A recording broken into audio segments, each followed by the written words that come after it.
बिस्मिल्लाहिर्रहमानिर्रहीम। अस्सलाम वालेकुम बच्चों 10th क्लास की मैथ है ये और एक्सरसाइज है 1.1। इसके 2 सवाल हम पहले कर चुके हैं। इसका तीसरा सवाल जिसमें कि 10 पार्ट्स हैं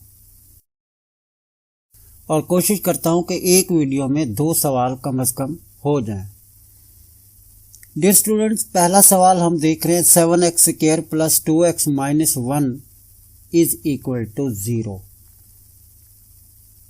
स्टूडेंट्स, इन सवालों को हल करने के लिए 3-4 स्टेप्स हैं जो हमें फॉलो करने होते हैं। तो इस सवाल को ज़रा तवज्जो से समझ लें, पहले सवाल को, ताकि आपको अगले सवालों में ये आसानी रहे, क्योंकि ये तमाम सवालों में ये स्टेप्स हमें फॉलो करने होंगे।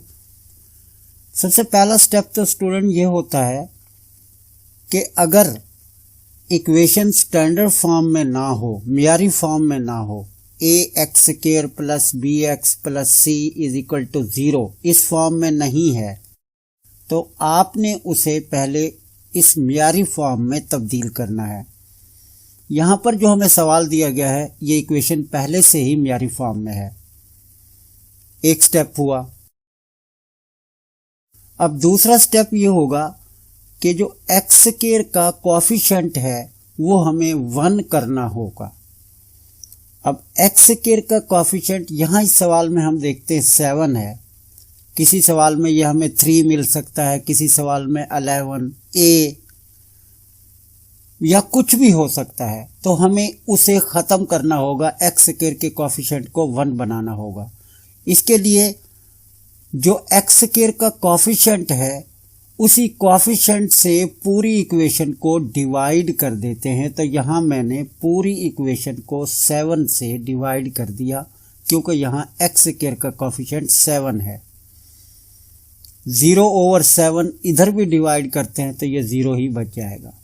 2 स्टेप्स बच्चों ये कंप्लीट हो गए।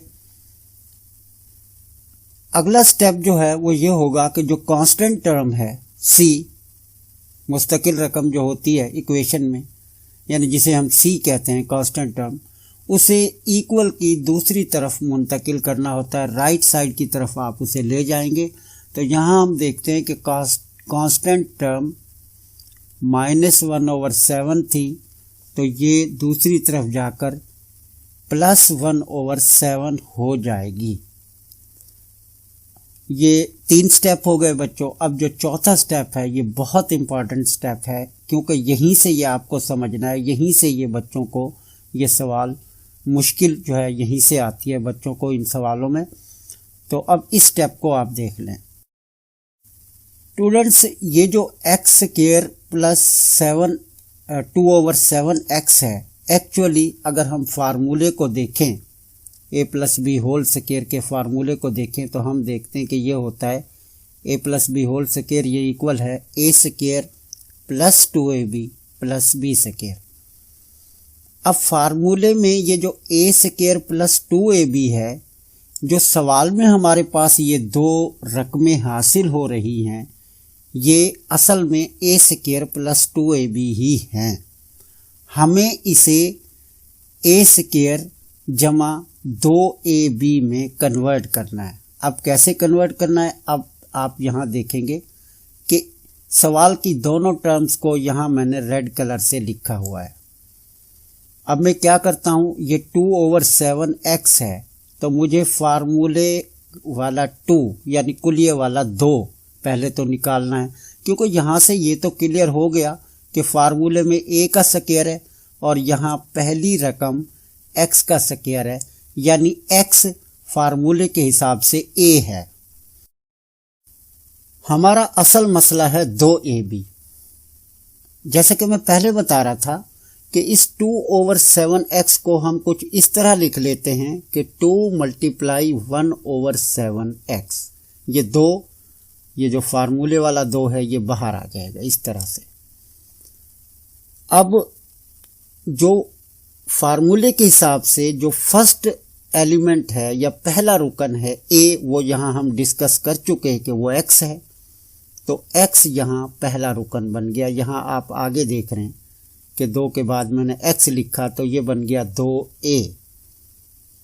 अब यहाँ बाकी रह गया ये 1/7, ये 1/7 ये। अब ये जो 1/7 है ये b बन जाएगा। तो इस तरह से ये मुकम्मल हो जाता है 2ab। ये जो दो रकमें सवाल में जो हमें मिल रही हैं, अब हम इसको इस फार्मूले के हिसाब से लिख लेते हैं। तो ये मैंने लिखा x² + 2x और ये 1/7, ये तीनों मल्टीप्लाई हो रहे हैं तो ये 2ab, जैसे मैंने अभी बताया ये 2ab बन गए हैं। लेकिन बच्चे आप यहाँ देखते हैं जो फार्मूला है उसमें आगे b² भी है, तब ये a + b का होल स्क्वायर बनता है। अब सवाल में हमें b की कीमत तो मिल गई है, लेकिन उसका स्क्वायर यहाँ पर ऐड नहीं हुआ, नहीं है, सवाल में मौजूद नहीं है। तो हम ये अपनी तरफ से इसमें ऐड करेंगे। अब बच्चे याद रखना है आपने, इक्वल के एक तरफ जो अमल आप करते हैं, यानी अगर कुछ ऐड करते हैं तो उतना ही इक्वल के दूसरी तरफ भी ऐड करना है। तो इस तरह से अब ये जो है ये फार्मूला कंप्लीट हो जाएगा, यानी a² + 2ab + b²। तो इसीलिए ये सवाल कंप्लीटिंग द स्क्वायर इसीलिए कहलाते हैं। जब ये स्क्वायर कंप्लीट हो जाता है तो हम इसको स्क्वायर बना लेते हैं। ये a + b होल स्क्वायर बन जाएगा, a + b का मुरब्बा, यानी ये a² according to formula a² + 2ab + b²। तो ये a + b होल स्क्वायर बन गया। अब दूसरी तरफ जो हमने 1/7 का स्क्वायर ऐड किया था उसे ओपन करेंगे, 1/49 हो जाएगा। अब हम इनका एलसीएम ले लेंगे, 49 आ जाएगा। 49 और 7 का एलसीएम 49 आ जाएगा। अब 49 को पहले इस डिनोमिनेटर 7 से, जो पहली फ्रैक्शन है, पहली कसर है, उसका जो डिनोमिनेटर है वो 7 है, 7 से डिवाइड करेंगे 49 को। 7 7s are 49, 7 आएगा। 7 को ऊपर जो न्यूमरेटर है 1, इससे मल्टीप्लाई करेंगे तो ये 7 1s are 7। इसी तरह 49 को 49 से डिवाइड किया, 1 आएगा, और 1 को 1 से मल्टीप्लाई किया तो ये भी 1 बन जाएगा। तो 7 + 1 ये 8/49 हमें यहाँ पर मिल जाएगा। अब बच्चे क्या करना है, हमें x की, ये जो वेरिएबल x है, ये जो इक्वेशन में दिया गया था, हमें इसकी वैल्यू फाइंड आउट करनी है। तो यहाँ हम देखते हैं कि वेरिएबल x के साथ ये 1/7 ऐड भी हो रहा है और फिर उसका स्क्वायर भी है। तो पहले हम ये स्क्वायर ख़त्म कर लेते हैं, taking square root on both side, अतराफ का जज़र लेने से। अब जज़र लेने पर ये स्क्वायर और स्क्वायर रूट कट जाएगा। बच्चे एक बात और भी याद रखें, जब आपने ये लाइन लिख दिया ना, तो आपको वो स्क्वायर रूट वाला जो साइन है ना, फिर वो दिखाने की ज़रूरत नहीं है, क्योंकि आपने चेकर को लिखकर बता दिया है। आप डायरेक्ट इसे ख़त्म करें और ये साइन इस्तेमाल मत करें जब आपने लिख दिया है। अब 8 का जो स्क्वायर रूट है वो 2√2 होगा। क्यों? 8 बन जाता है 4 × 2, और 4 का जो स्क्वायर रूट है वो 2 है, क्योंकि 4 2 का स्क्वायर होता है, 4 2 का मुरब्बा होता है।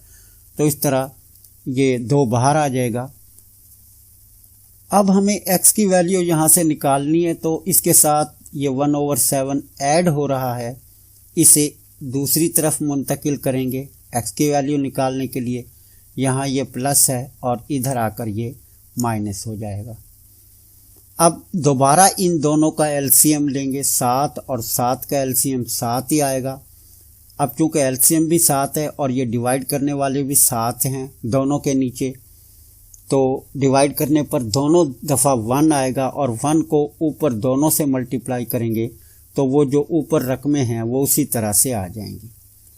अब इसका सलूशन आप इसको इकट्ठा भी लिख सकते हैं प्लस माइनस करके, या फिर -1 + 2√2/7 एक इसका जो है सलूशन बन जाएगा, सलूशन यानी एक रूट बन जाएगा, और दूसरा -1 - 2√2 ये इसका दूसरा रूट बन जाएगा।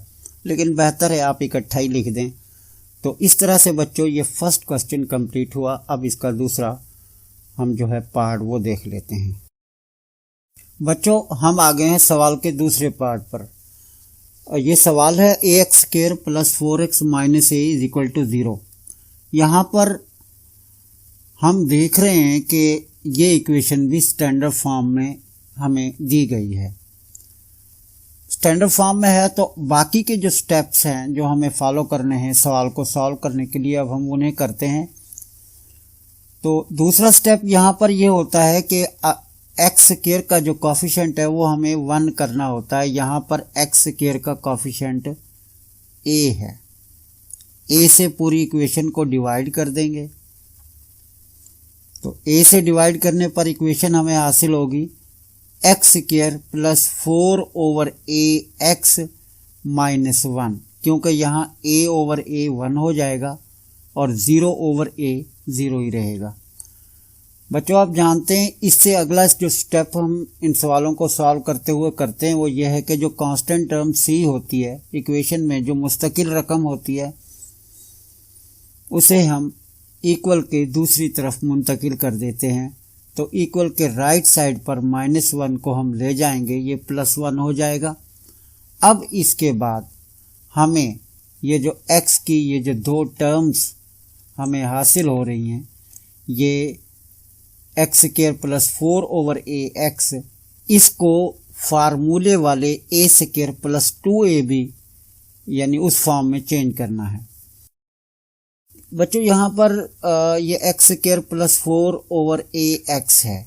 यहाँ से हम ये करते हैं कि ये जो एक्स स्क्वायर है ये तो ऑलरेडी जो है ना एक्स का स्क्वायर बन जाएगा, यानी फार्मूले के हिसाब से जो कुलिया में ए होता है यहाँ पर वो x है, तो वो a का स्क्वायर था फार्मूले में, यहाँ पर ये x का स्क्वायर। आगे की जो ये रकम है 4 ओवर ax, इसे हमने 2ab इस फार्मूले के हिसाब से इस 2ab में कन्वर्ट करना है। बच्चों आपने करना ये है कि x का जो कॉफिशिएंट है वो 4 ओवर a है। अब इस 4 में से 2 हम ये बाहर निकाल लेते हैं और ये जो a है जो कि हम पहले यहाँ देख चुके हैं कि वो x है, फार्मूले के हिसाब से a x बन जाएगा। अब रह जाएगा b। अब b जो हमें यहाँ से मिल रहा है कि 4 में से 2 तो बाहर चला गया था, 2 बचा, तो 2 ओवर a यहाँ पर b बन जाता है। अब इस b का जो स्क्वायर है वो हमें दोनों तरफ सवाल में आगे चल के ऐड करना होगा। तो बहरहाल यहाँ पर जो ये सवाल में ये जो वेरिएबल x वाली जो हमें 2 रकमें मिल रही थी, उनसे जो फार्मूले की शक्ल है वो a स्क्वायर प्लस 2ab इस तरह से बन जाएगी।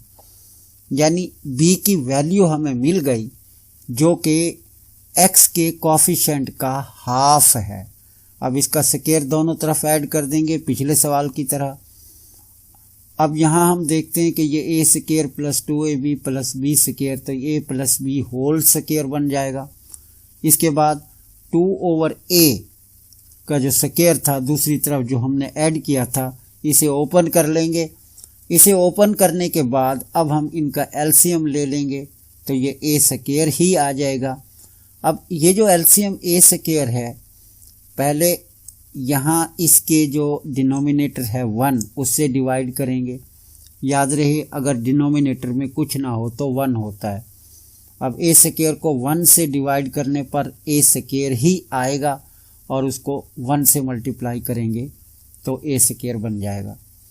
इसके बाद a स्क्वायर को a स्क्वायर से डिवाइड करेंगे तो 1 आएगा और 1 को 4 से मल्टीप्लाई करेंगे। इस तरह से हमें 4 हासिल होगा। अब हम इसका दोनों तरफ स्क्वायर रूट ले लेंगे। बच्चे यहाँ पर वो मैंने लाइन नहीं लिखी, पिछले सवाल में मैं लाइन लिखी थी तो मैंने डायरेक्ट जो है ये अलामत नहीं इस्तेमाल की थी, लेकिन चूँकि यहाँ लाइन नहीं लिखी तो बहरहाल ठीक है। ये अब देखने वाले को पता चल जाएगा कि square root both side square root लिया गया है। यहाँ पर पहले इस स्क्वायर रूट को देखते हैं। a स्क्वायर का जो स्क्वायर रूट है वो a आ जाएगा और ये प्लस 2 ओवर a जो है 2 ओवर a ये दूसरी तरफ जाकर माइनस हो जाएगा। अब इनका दोनों का एलसीएम ले लेंगे, ए और ए का, ए ही आ जाएगा। और चूंकि एलसीएम भी ए है और डिनोमिनेटर में जो डिवाइड कर रहे हैं वो भी ए है, तो इस तरह से ऊपर जो रकमें हैं वो उसी तरह से आ जाएंगी। इनको कंबाइन इसी सूरत में इनका सॉल्यूशन सेट हम लिख देंगे, तो इस तरह से ये सवाल कंप्लीट।